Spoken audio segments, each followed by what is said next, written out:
ओम शनिश्चराय नमः। आप सभी पर भगवान शनिदेव की कृपा सदैव बनी रहे। शनिवार की व्रत कथा। एक समय स्वर्गलोक में सबसे बड़ा कौन के प्रश्न पर 9 ग्रहों में वाद विवाद हो गया। विवाद इतना बढ़ गया कि परस्पर भयंकर युद्ध की स्थिति बन गई। निर्णय के लिए सभी देवता देवराज इंद्र के पास पहुंचे और बोले, हे देवराज, आपको निर्णय करना होगा कि हम में से सबसे बड़ा कौन है। देवताओं का प्रश्न सुनकर देवराज इंद्र उलझन में पड़ गए। इंद्र बोले, मैं इस प्रश्न का उत्तर देने में असमर्थ हूँ। हम सभी पृथ्वी लोक में उज्जैनी नगरी में राजा विक्रमादित्य के पास चलते हैं। देवराज इंद्र सहित सभी ग्रह देवता उज्जैनी नगरी में पहुँचे। महल में पहुंचकर जब देवताओं ने उनसे अपना प्रश्न पूछा तो राजा विक्रमादित्य भी कुछ देर के लिए परेशान हो उठे, क्योंकि सभी देवता अपनी अपनी शक्तियों के कारण महान थे। किसी को भी छोटा या बड़ा कह देने से उनके क्रोध के प्रकोप से भयंकर हानि पहुंच सकती थी। अचानक राजा विक्रमादित्य को एक उपाय सूझा और उन्होंने विभिन्न धातुओं स्वर्ण, रजत, कांसा, ताम्र, सीसा, रांगा, जस्ता, अभ्रक पर लोहे के 9 आसन बनवाए। धातुओं के गुणों के अनुसार सभी आसनों को एक दूसरे के पीछे रखकर उन्होंने देवताओं को अपने अपने सिंहासन पर बैठने को कहा। देवताओं के बैठने के बाद राजा विक्रमादित्य ने कहा, आपका निर्णय तो स्वयं हो गया। जो सबसे पहले सिंहासन पर विराजमान है वही सबसे बड़ा है। राजा विक्रमादित्य के निर्णय को सुनकर शनिदेव ने सबसे पीछे आसन पर बैठने के कारण अपने को छोटा जानकर क्रोधित होकर कहा, राजा विक्रमादित्य, तुमने मुझे सबसे पीछे बैठाकर मेरा अपमान किया है। तुम मेरी शक्तियों से परिचित नहीं हो। मैं तुम्हारा सर्वनाश कर दूंगा। शनि ने कहा, सूर्य एक राशि पर 1 महीने, चंद्रमा 2.25 महीने, मंगल 1.5 महीने, बुध और शुक्र 1 महीने, बृहस्पति 13 महीने रहते हैं, लेकिन मैं किसी राशि पर 7.5 वर्ष तक रहता हूँ। बड़े बड़े देवताओं को मैंने अपने प्रकोप से पीड़ित किया है।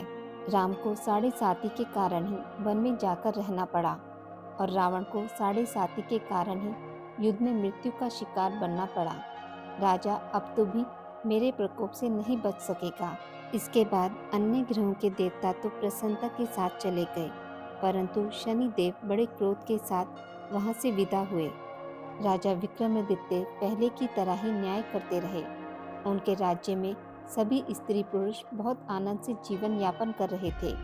कुछ दिन ऐसे ही बीत गए। उधर शनि देवता अपने अपमान को भूले नहीं थे। विक्रमादित्य से बदला लेने के लिए एक दिन शनिदेव ने घोड़े के व्यापारी का रूप धारण किया और बहुत से घोड़ों के साथ उज्जैनी नगरी पहुंचे। राजा विक्रमादित्य ने राज्य में किसी घोड़े के व्यापारी के आने का समाचार सुना तो अपने अश्वपाल को कुछ घोड़े खरीदने के लिए भेजा। घोड़े बहुत कीमती थे। अश्वपाल ने जब वापस लौटकर इस संबंध में बताया तो राजा विक्रमादित्य ने स्वयं आकर एक सुंदर व शक्तिशाली घोड़े को पसंद किया। घोड़े की चाल देखने के लिए राजा घोड़े पर सवार हुए तो वह घोड़ा बिजली की गति से दौड़ पड़ा। तेजी से दौड़ता घोड़ा राजा को दूर एक जंगल में ले गया और फिर राजा को वहां गिराकर जंगल में कहीं गायब हो गया। राजा अपने नगर को लौटने के लिए जंगल में भटकने लगा, लेकिन उन्हें लौटने का कोई रास्ता नहीं मिला। राजा को भूख प्यास लग आई। बहुत घूमने पर उसे एक चरवाहा मिला। राजा ने उससे पानी मांगा। पानी पीकर राजा ने उस चरवाहे को अपनी अंगूठी दे दी। फिर उससे रास्ता पूछकर वह जंगल से निकलकर पास के नगर में पहुंचा। राजा ने सेठ की दुकान पर बैठकर कुछ देर आराम किया। उस सेठ ने राजा से बातचीत की तो राजा ने उसे बताया कि मैं उज्जैनी नगरी से आया हूँ। राजा के कुछ देर दुकान पर बैठने से सेठ जी की बहुत बिक्री हुई। सेठ ने राजा को बहुत भाग्यवान समझा और खुश होकर उसे अपने घर भोजन के लिए ले गया। सेठ के घर में सोने का एक हार खूंटी पर लटका हुआ था। राजा को उस कमरे में छोड़कर सेठ कुछ देर के लिए बाहर गया। तभी एक आश्चर्यजनक घटना घटी। राजा के देखते देखते सोने के उस हार को खूंटी निकल गई। सेठ ने कमरे में लौटकर हार को गायब देखा तो चोरी का संदेह राजा पर ही किया, क्योंकि उस कमरे में राजा ही अकेला बैठा था। सेठ ने अपने नौकरों से कहा कि इस परदेसी को रस्सियों से बांधकर नगर के राजा के पास ले चलो। राजा ने विक्रमादित्य से हार के बारे में पूछा तो उसने बताया कि उसके देखते ही देखते खूंटी ने हार को निगल लिया था। इस पर राजा ने क्रोधित होकर चोरी करने के अपराध में विक्रमादित्य के हाथ पांव कटवाने का आदेश दे दिया।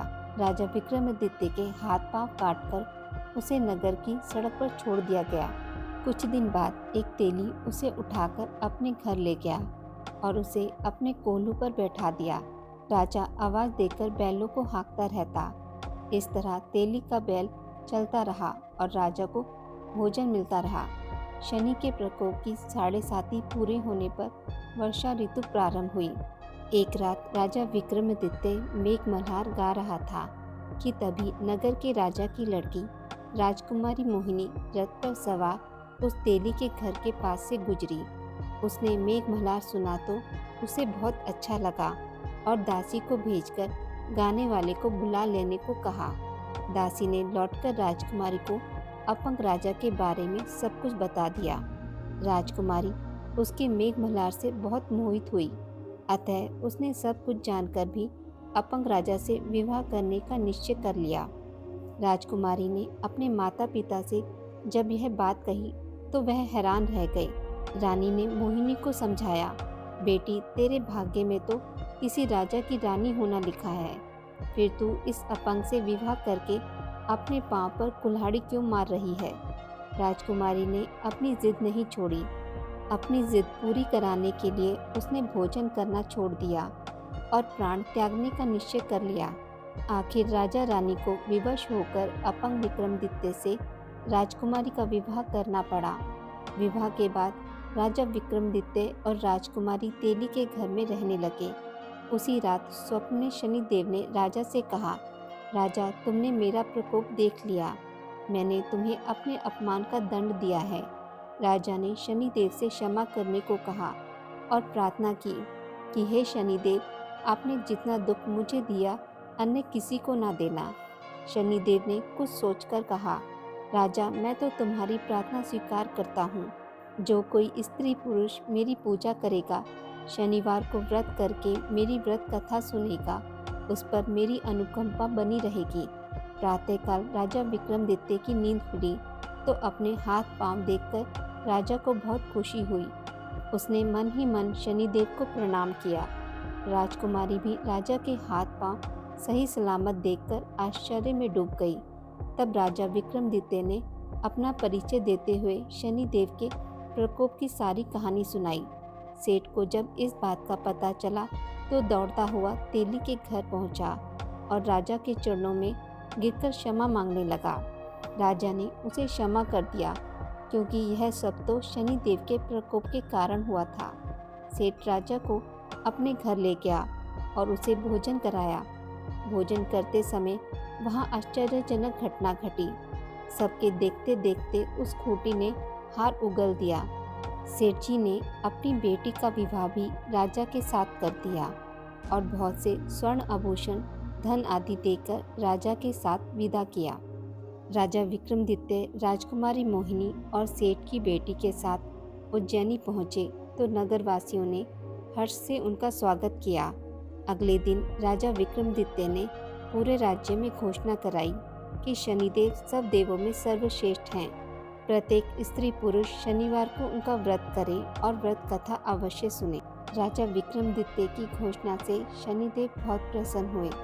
शनिवार का व्रत करने और व्रत कथा सुनने के कारण सभी लोगों की मनोकामनाएं शनिदेव की अनुकंपा से पूरी होने लगी। सभी लोग आनंद पूर्वक रहने लगे। बोलिए शनिदेव महाराज की जय। आज की इस वीडियो में बस इतना ही।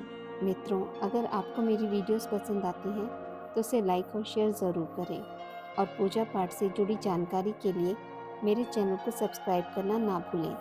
धन्यवाद।